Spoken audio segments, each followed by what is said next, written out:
নমস্কার বন্ধুরা, আজ আমি আপনাদের জন্য পাঠ করব সুনীল গঙ্গোপাধ্যায়ের লেখা সেই বিখ্যাত উপন্যাস প্রথম আলো।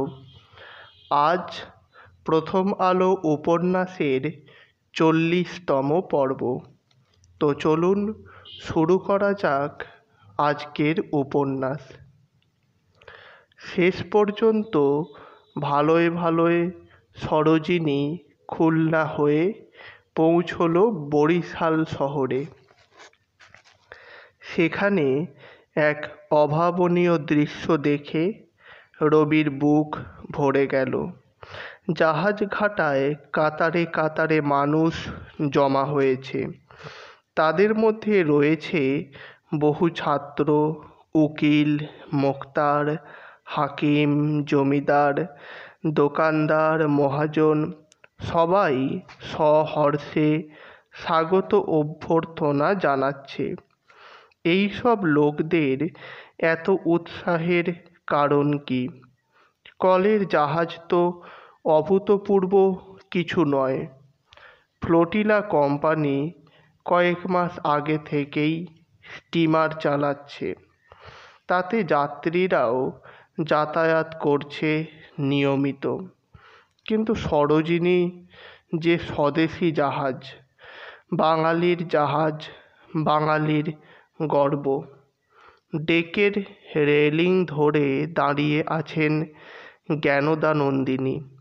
তিনি অভিভূত গলায় বললেন, নতুন, তোমার স্বপ্ন সার্থক।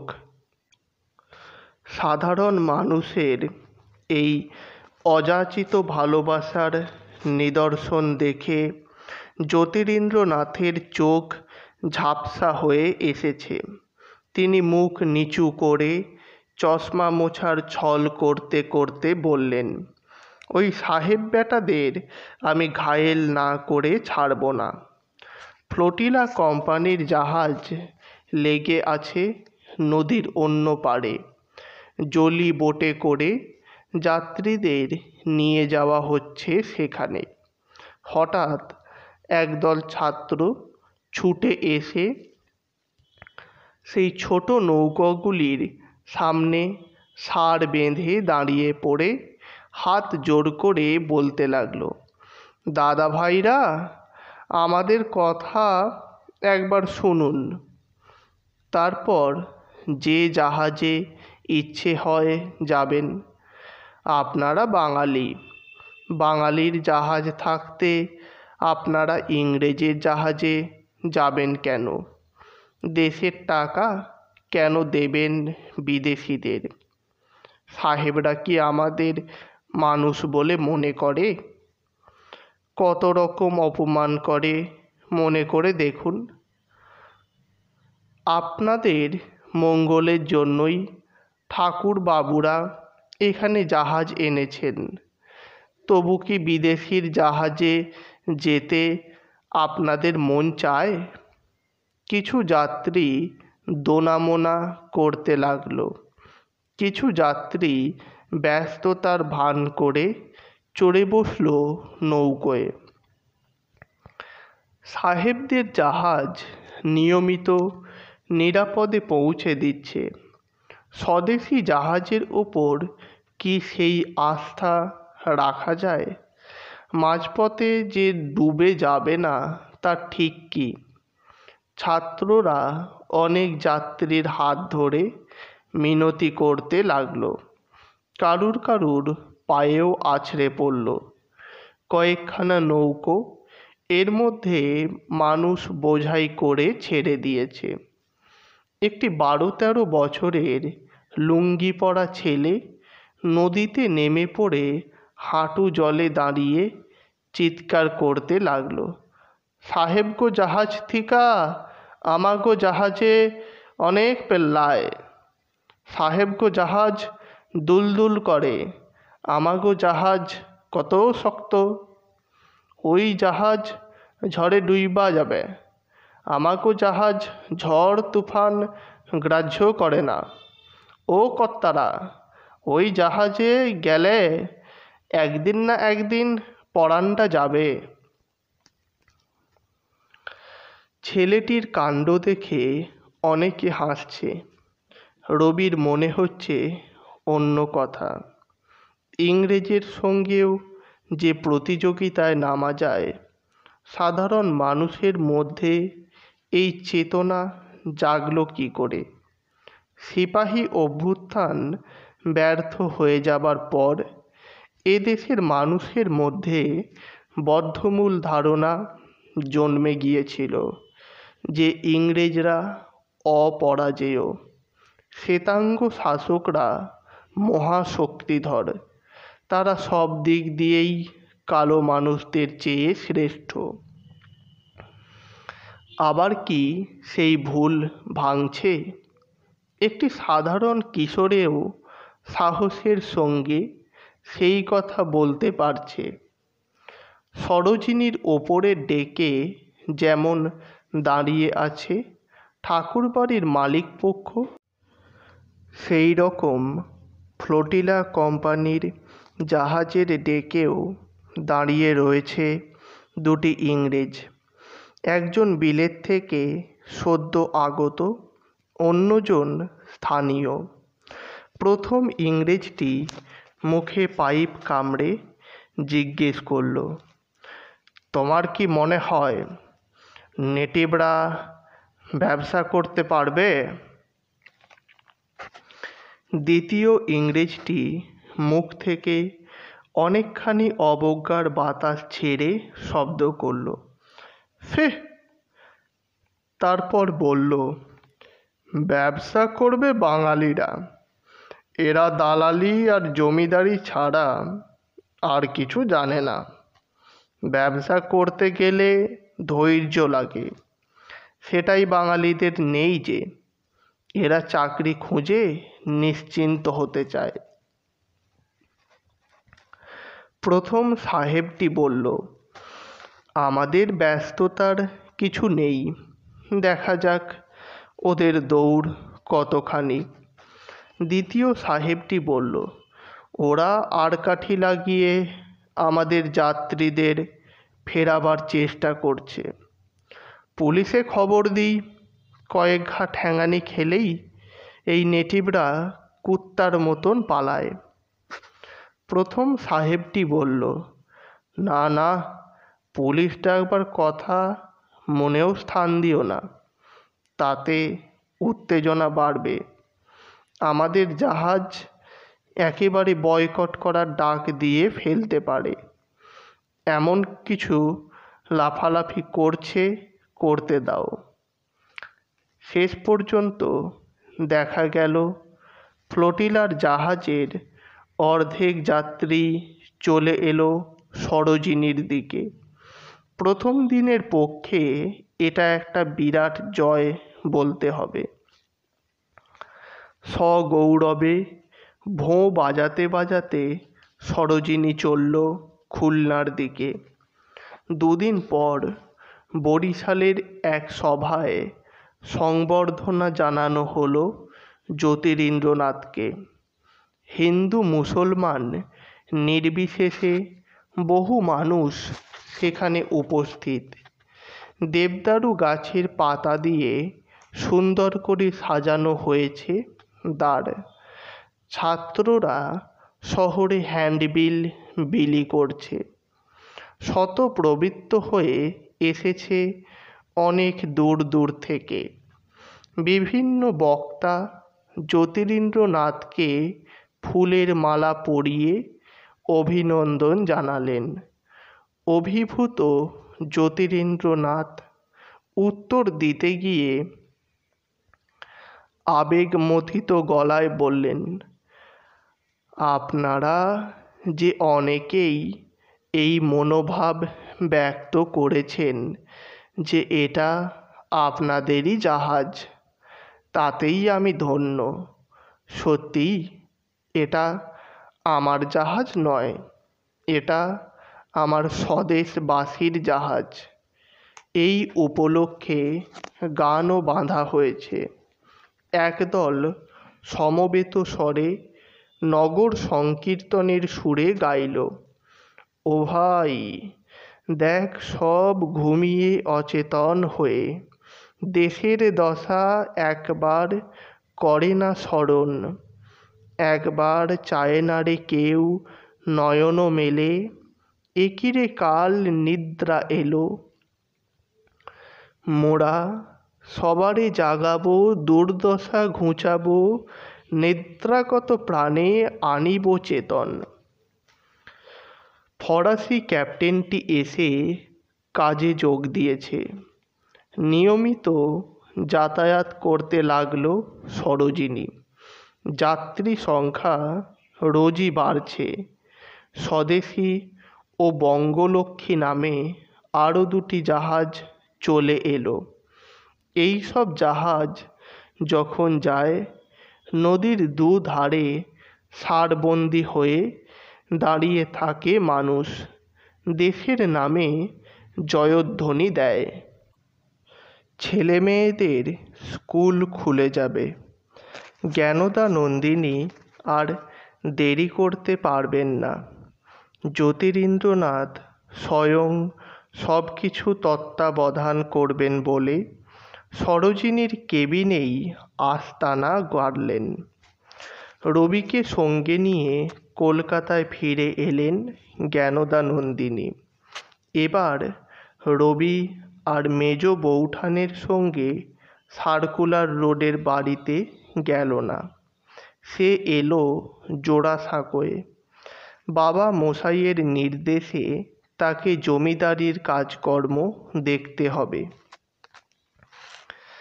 এখন জ্যোতিরিন্দ্রনাথও এখানে থাকতে পারবেন না, সুতরাং রবির দায়িত্ব আরও বেশি। প্রতিদিন সেরেস্তায় বসে হিসেবপত্র সে বুঝে নিতে লাগলো।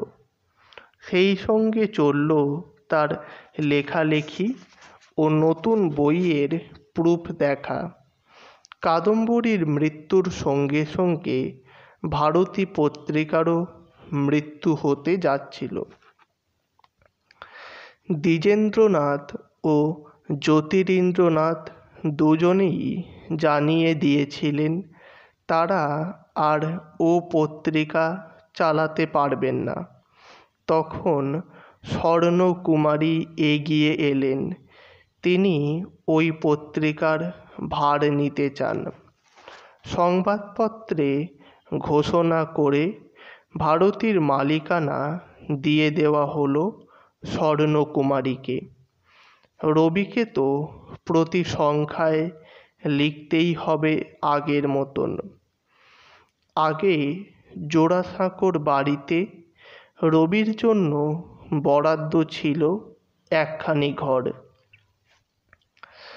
বরিশাল থেকে ফিরে এসে সে দেখল দোতলায় মিস্ত্রি লেগে আছে। রবির জন্য নিজস্ব একটি বৈঠকখানা ঘর প্রস্তুত হচ্ছে, সেই সঙ্গে একটু রান্নার জায়গা ও স্নানের জায়গা এবং খানিকটা বারান্দা। দেবেন্দ্রনাথের সন্তানরা বিবাহের পর এরকম একটি পৃথক মহলের অধিকারী হয়। ঘরের মধ্যে মিস্ত্রিরা ঘোরাঘুরি করলে লেখাপড়ার অসুবিধে হয় খুবই। তিনতলায় জ্যোতিরিন্দ্রনাথের মহলটা খালি পড়ে আছে। আগে রবি যখন তখন ওখানেই চলে যেত, এখন একবারও যায় না। মিস্ত্রিরা দেয়াল রং করছে, মেঝেতে ম্যাটিং আঁটছে।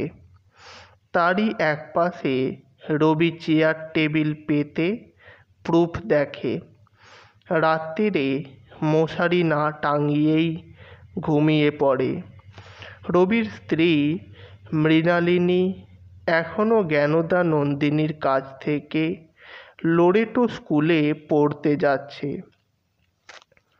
সুরেন ইন্দিরার সমবয়সী হলেও সে লেখাপড়ায় অনেক পিছিয়ে। তার ওই ইংরেজি স্কুলে যেতে ভালো লাগে না। রবিও এ কথাটা শুনেছে, কিন্তু কোনো প্রতিক্রিয়া দেখায়নি। মৃণালিনী এখন এ বাড়িতে এসে কি করবে? মেজ বৌঠান তাকে মানুষ করতে চান, দেখুন চেষ্টা করে। কাদম্বরী নেই। একসময় এই বাড়িতে কাদম্বরী ছিলেন রবির প্রধান অবলম্বন। এখন তার অনস্তিত্ব যে রবির মনেও কতখানি শূন্যতা সৃষ্টি করেছে তা সে নিজেই জানে না। প্রকাশ্যে হুতাশের তো কোনো প্রশ্নই ওঠে না, বিরলেও রোদন করে না সে। আত্মঘাতিনী রমণী তার সংসারে কলঙ্ক দিয়ে যায়, সেজন্য তার প্রসঙ্গ তোলাই যেন এ বাড়িতে নিষিদ্ধ হয়ে গেছে। রবিও তা মেনে নিয়েছে। নিজেকে সে নানা কাজে ব্যস্ত রাখে, তার মধ্যেও মাঝে মাঝে অন্যমনস্ক হয়ে যায় রবি।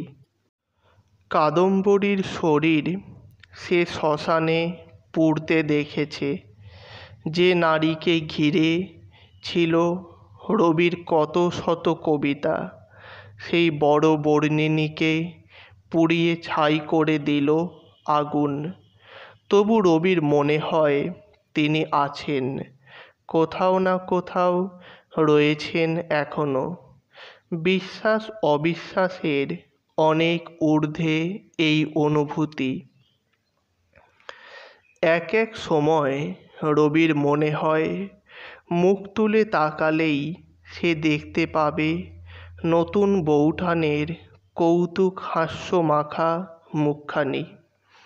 রবির এই অন্যমনস্কতা অন্য কেউ লক্ষ্য করলেই সে সচেতন হয়ে যায়, জোর করে আবার মন দেয় কাজে। রবির মুখে এখন নবীন তৃণের মতো অল্প অল্প দাড়ি।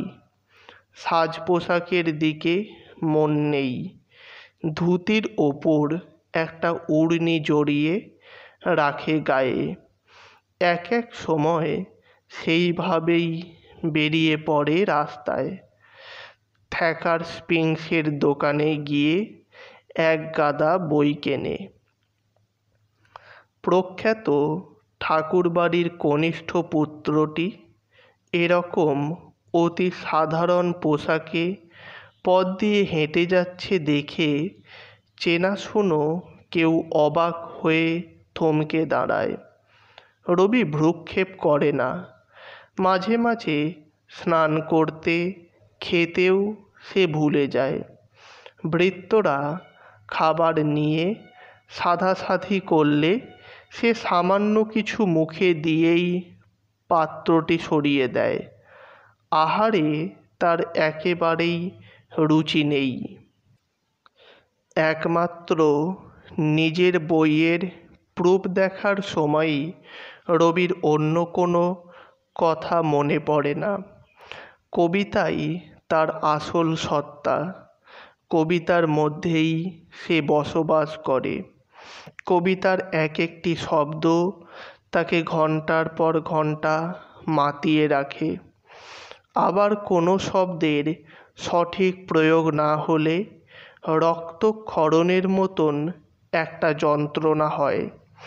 যতক্ষণ না মতন একটা শব্দ আসে ততক্ষণ সেই যন্ত্রণা থেকে নিষ্কৃতি নেই। প্রুফ দেখতে বসে রবি অনবরত কাটাকুটি করে। তখন তার বাহ্য জ্ঞান পর্যন্ত থাকে না। কাদম্বরীর মৃত্যুর ঠিক 7 দিন পর রবির বই বেরিয়েছিল প্রকৃতির প্রতিশোধ। ছাপার কাজ সব আগেই শেষ হয়ে গিয়েছিল। উপসর্গপত্রতে লেখা ছিল শুধু তোমাকে দিলাম। কিন্তু সে বই রবি নতুন বৌঠানের হাতে তুলে দিতে পারেনি। তখন কাদম্বরীর শ্রাদ্ধের ব্যবস্থা চলছে। এর মধ্যে নলিনী নামে আর একটা চটি নাটকের বই বেরিয়ে গেছে। তারপর ছাপা শুরু হয়েছে শৈশব সঙ্গীত। রবির কাব্যচর্চায় একেবারে শুরুর নিদর্শন কবিতাগুলি স্থান পেয়েছে এই বইতে। কয়েকদিন একটানা প্রুফ দেখার পর তার চিন্তা জাগল, এই গ্রন্থটি উৎসর্গ করা হবে কাকে।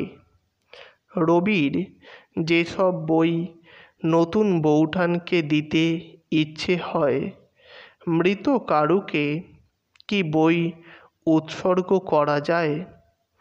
তারপর সব বই একজনকে দিলে অন্যরা কেউ কিছু ভাববে।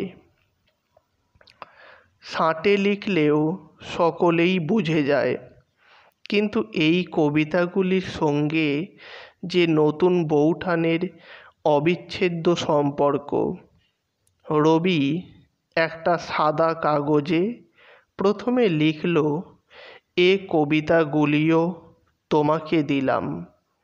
কিছুক্ষণ সেদিকে তাকিয়ে থেকে সে আবার লিখল, বহুকাল হইল তোমার কাছে বসিয়াই লিখিতাম, তোমাকেই শুনাইতাম, কিন্তু যেখানেই থাকো না কেন এ লেখাগুলি তোমার চোখে পড়িবেই। হঠাৎ কি মনে হলো, কাগজপত্র সব ফেলে রেখে রবি তরতর করে সিঁড়ি বেয়ে উঠে এলো 3 তলায়। শিকল খুলে সে হাট করে দিল দরজা। কাদম্বরী চলে যাবার পর রবি আর এখানে আসেনি। ভাঙা কাঁচগুলি শুধু পরিষ্কার করা হয়েছে। তাছাড়া পাশাপাশি ঘর দুটি যেমন যেমন সাজানো ছিল তেমনই আছে। বাগানের দিকে যে জানলা, সেই জানলার পাশে কাদম্বরী প্রায়ই বসে থাকতেন। পালঙ্কটিতে এখনো বিছানা পাতা রয়েছে। টেবিলের ওপর রবিরই বই, বউ ঠাকুরানীর হাট অর্ধেক খোলা। রবি অস্ফুট স্বরে ডাকল, নতুন নতুন বৌঠান। বিকেল শেষ হয়ে এসেছে। ঘরের মধ্যে একটু একটু অন্ধকার। অনেক দিন এ মহলে আর বাতি জ্বলে না। রবি এ ঘর ও ঘর ঘুরতে লাগলো, হাত বুলোতে লাগলো নানান আসবাবে, আর মাঝে মাঝে ডাকতে লাগলো, নতুন বৌঠান, নতুন বৌঠান। রবির মনের একটা অংশ জানে কেউ সাড়া দেবে না। সে যে শ্মশান দেখে এসেছে, তবু তার ডাকতে ইচ্ছে করছে। মনের অন্য একটা অংশ যেন বলছে, অসম্ভবের পরেও তো আরও অসম্ভব থাকে। সেই চরম অসম্ভব কি কখনো বাস্তব সম্ভব হয় না? বারান্দায় সার সার ফুল গাছের টব। এই সব গাছ কাদম্বরীর নিজের হাতে লাগানো। এর মধ্যে অনেক গাছ শুষ্ক বিবর্ণ হয়ে গেছে। অনেক দিন কেউ জল দেয় না। রবিকে দেখে কয়েকটি গাছ যেন দুলে দুলে অভিযোগ জানাতে লাগলো। স্নানের ঘরের একটা গামলায় এখনো পুরনো জল রয়ে গেছে। তার উপর পাতলা ধুলোর সর পড়েছে। হয়তো এই জলেই কাদম্বরী শেষবার স্নান করেছিলেন। জ্যোতিদাদাও তো তারপর আর একদিনও এখানে থাকেননি। সেই গামলাটি ধরে এনে রবি সব টবে একটু একটু জল দিল। এই গাছগুলিতে কাদম্বরীর হাতের স্পর্শ আছে। এক একটা গাছে হাত বুলিয়ে রবি সেই স্পর্শ পেতে চায়। এই বারান্দায় কত হাসি, কত গান, কত কৌতুকের স্মৃতি। কখনো একসঙ্গে অনেকে মিলে বিহারীলাল চক্রবর্তী থেলো হুঁকো টানতেন অনবরত। সেই হুঁকো টানতে টানতেই নতুন কবিতা পাঠ করে শোনাতেন। অক্ষয় চৌধুরী চুরুটের ছাই ছড়াতেন চতুর্দিকে। জ্যোতিদাদা পা ছড়িয়ে লম্বা হয়ে শুয়ে বলতেন, রবি, সেই গানটা ধর তো, মুলতান আড়খেমটা। বুঝি বেলা বহে যায়, কাননে আয় তোরা আয়। আর এক একদিন প্রায়ই অন্য কেউ থাকতো না, শুধু রবি আর নতুন বৌঠান। এই নন্দন কানন ভরে যেত কুসুম গন্ধে। কাদম্বরীর বিকেল বেলাও স্নান করা চাই, ভিজে চুল, ভিজে ভুরু, কানের লতিতে আতর ছোঁয়ানো। রবি আস্তে আস্তে শুয়ে পড়ল সেখানে। আবার ডাকল, নতুন বৌঠান, তুমি আর আসবে না? সারা রাত রবি শুয়ে রইল সেই বারান্দার মেঝেতে।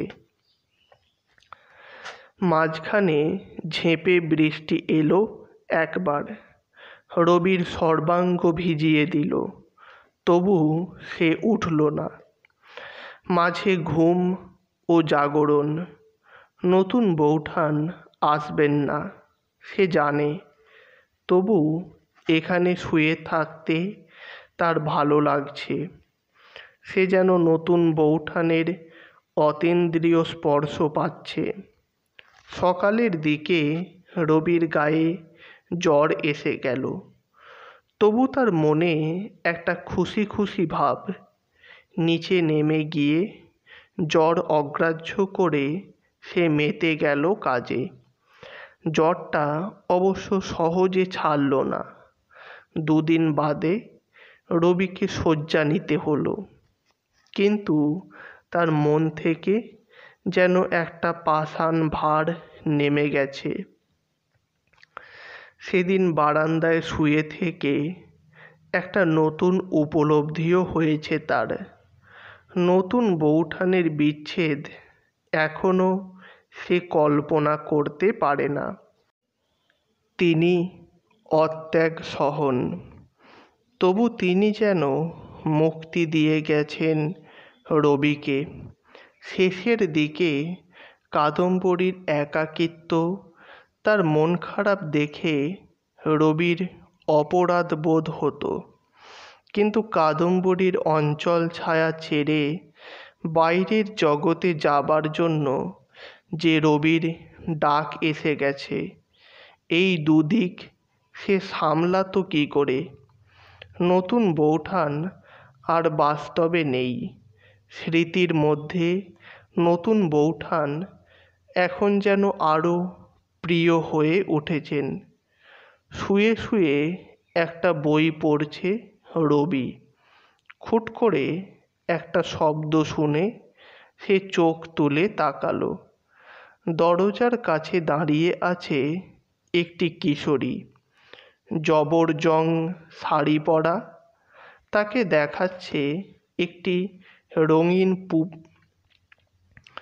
পুটুলির মতন। এ কে? একটু নজর করেই রবি বুঝল, এ তো তারই বিবাহিতা পত্নী। ভালো করে এখনো পরিচয় হয়নি এর সঙ্গে।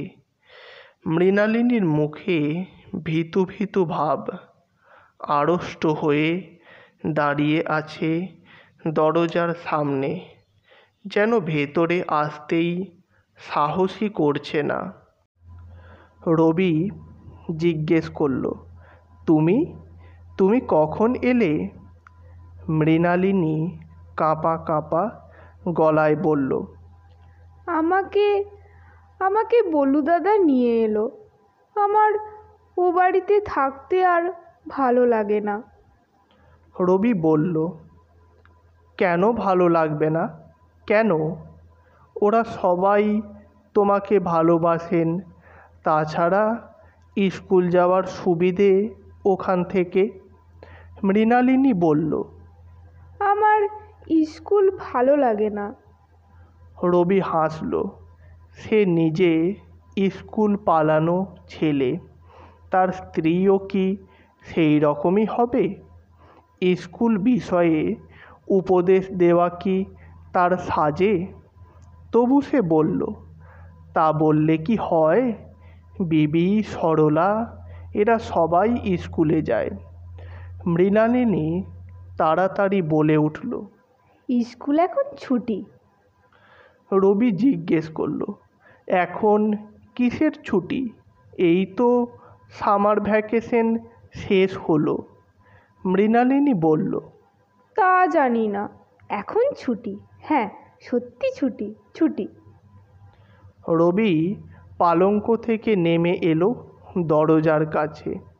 বালিকা বধূর সামনে দাঁড়িয়ে রইল কয়েক মুহূর্ত। বিয়ে করেছে, তবু এই মেয়েটিকে সে এখনও চেনে না। এই মেয়েটির তো কোনো দোষ নেই। ওরও হয়তো অনেক স্বপ্ন আছে তাকে ঘিরে।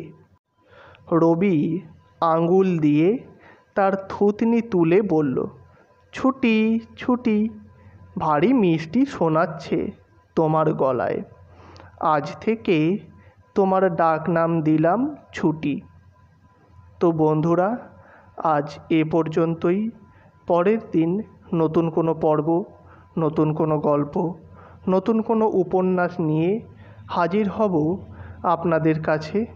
আর হ্যাঁ, চ্যানেলটিকে সাবস্ক্রাইব করে অবশ্যই সমৃদ্ধ করবেন, যাতে নতুন কোনো গল্প বা উপন্যাস প্রকাশের সঙ্গে সঙ্গে আপনাদের কাছে পৌঁছে যেতে পারি।